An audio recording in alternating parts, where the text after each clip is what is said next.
is going on, everybody? It's been a while, but I'm excited. It's 2021. Spring is right around the corner. I started dusting off some of my equipment, and I realized I haven't done a gear review for the fishing reels I used in the last year. I want to dedicate today's video to the reels that I used in 2020, which are the Daiwa Certate LT. These are the Mercedes-Benz of saltwater fishing. And I got one in the 3000 size as well as the 4000 size, the big boy.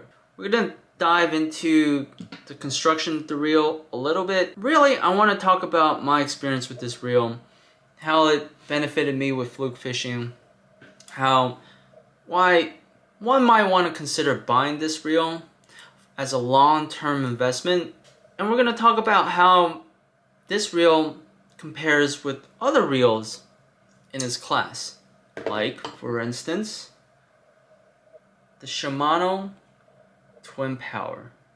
We're going to talk about the differences between this reel and the Certate. Who's king in this premium market right over here? So stay tuned. So let's get into this reel a little bit more. And this is the Certate LT 3000 series. This reel has a gear ratio of 5.2 to 1 and it weighs right around 7.4 ounces. Now, I don't think you can get this reel in the US market. The body is made out of aluminum, and specifically in the rear part of this body that houses the main gears, it's a monocoque design. If you think about the rear body, there are two pressure plates, one on each side, and there's a rear pressure plate as well. So there's three plates that basically squeezes everything in. You can't remove it without some special tools. Now, because it's pressurized, nothing gets in and nothing comes out. If you look under the reel, there's no anti-reverse clutch. It's completely removed. Now, the rotor is made from their Zion Air material, so it's their carbon composite. I really like the design of the air rotor, and I really like the design of the bail as well. Some of the reels that I had with Shimano especially, they have areas within the bail, just around the air rotor, that traps sand or mud or salt water, and it gets annoying because it's really hard to clean out. But this reel has a very simple and sleek design that doesn't really have any cavities where dirt or sand that will develop. The line roller is great. It's completely mag sealed, so I don't really have to do any service to this reel whatsoever. And finally, I want to talk about the drag system that Daiwa has, the Advanced Tournament Drag System ATD, which is proprietary to Daiwa. And what it does is it just optimizes the line release based on how the fish is fighting. For instance, when I'm trying to land a fluke and it gets close to the lip of the shore, it will freak out and make a run away from the shoreline. And that sudden movement, if your drag is not set correctly, if it's too tight, you could run the risk of snapping the leader or the hook being ripped out of the fish's mouth. Now, this drag system detects when there's a sudden burst of speed from the fish and will allow the release of line to accommodate for that. And this is a very smart design that I noticed and allowed me to increase my landing percentage. Now let's take a look at a reel that I was using in the past, pretty much in 2018 and 2019. This is a Daiwa Chaldea 2500 reel, and at that time when I bought it, it was top of the line in terms of a saltwater reel. I think some of you might have seen other YouTubers who live in Australia who use this reel for bream and other saltwater species like snapper and whatnot. But this reel is very, very heavy duty. And even to this day, I don't have any issues with this reel, other than I had this handle replaced because it got bent. I don't even know how that happened, but it got bent. But if you notice, this body is two-piece and it's held by, you got one screw here and you got two screws on the side plate here as well. So unlike the monocoque design, which has no screws holding everything in place, this reel, if you don't have the proper screw tension on, I would imagine salt water can get into the housing, which is no bueno.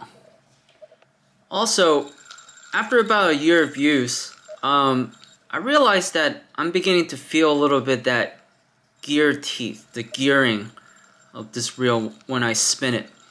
When it came new in box, it was pretty much buttery smooth. Doesn't really bother me a whole lot, but when compared to the Certate, which I've used heavily in the past year, the Certate has no signs of wear whatsoever. I can't feel the gear teeth at all. It's crazy. In fact, when this reel came new in box, I felt like the reel was spinning a little bit tighter, but after a few trips, about a dozen trips actually, I felt like the reel started to break in a little bit, and now this reel is actually smoother than the day that I received it. And this level of refinement and this level of smoothness, you just cannot replicate with any other reel they've made in the past, including the Caltio, which is, to this day, still a killer reel, and I use it as a backup. So how does this Certate compare to a similar reel from its competitor, the Twin Power? The Twin Power. This reel was released early in 2020, and it served to be the ultimate refined reel for saltwater fishing as a spinning reel. Of course, there's the Stella SW, but that is the primo reel that can cost you north of $1,000, kind of like the Exist for the Daiwa lineup. But the Twin Power is served as sort of that affordable premium reel that has all the saltwater protection that the Stella SW has, the X Protect, the Core Protect, and this reel definitely has that refinement that Certate has as well. There's a solid build quality to it. It's not made from composite material. So I like that this reel is made out of aluminum. So the body is aluminum, the rotor is also aluminum. They actually replaced the rotor. It used to be a composite material, but they like a CI4 composite material, but they replaced it back to aluminum because they want the rotor to be more rigid. So this reel, just like with the Certate, is very rigid. And the thing about this reel, starting with the body, is that it's not a one-piece design like the Certate. You still have a side plate, you still have a screw, that still could be an entry point for saltwater and corrosion to develop. You gotta live with it. It also removes the anti-reverse, just like the Certate. So this reel is trying to remove any kind of entry points for saltwater, but obviously you still got that side plate. Now moving on to the rotor. The rotor, again, is made of pure aluminum. It's got the MGL technology. The spool is also aluminum. The line roller, unlike the Certate, which is mag sealed, meaning you don't really have to do much maintenance at all, this line roller is not sealed. So you have to be careful with this line roller, ensuring that you oil it once every so often, just to keep the line roller from getting dirt, debris, and salt water for getting in. What do I want to say? Oh yes.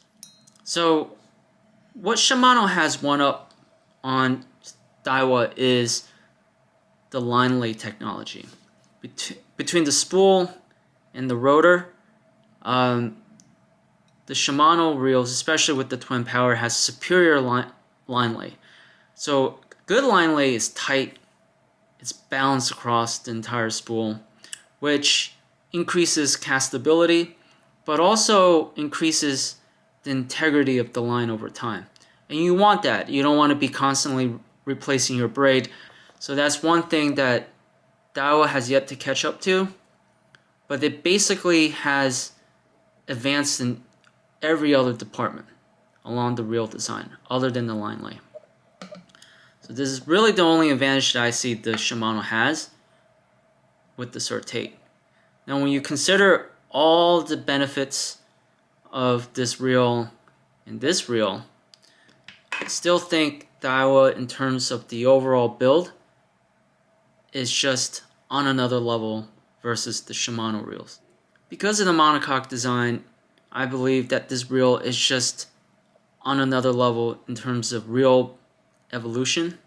I believe once Daiwa has committed to this design, it's going to implement this new design across all of their reels, as long as it's cost effective, obviously. And for someone who's been used to having reels that are two-piece, like the Caldea or even the twin power, once you get hold of a reel that's a monocoque design and understand the refinement that comes along, especially with the Certate, with the bigger main gear and probably a more precise alignment because of that, you really just can't go back. But the good thing about reels like this is that they're really built to last. And because of the Max Seal technology, especially along the line roller and inside the body, you really don't have to do a lot of maintenance on this reel. Obviously, you can send it back into the manufacturer for them to get a full teardown and cleanup job.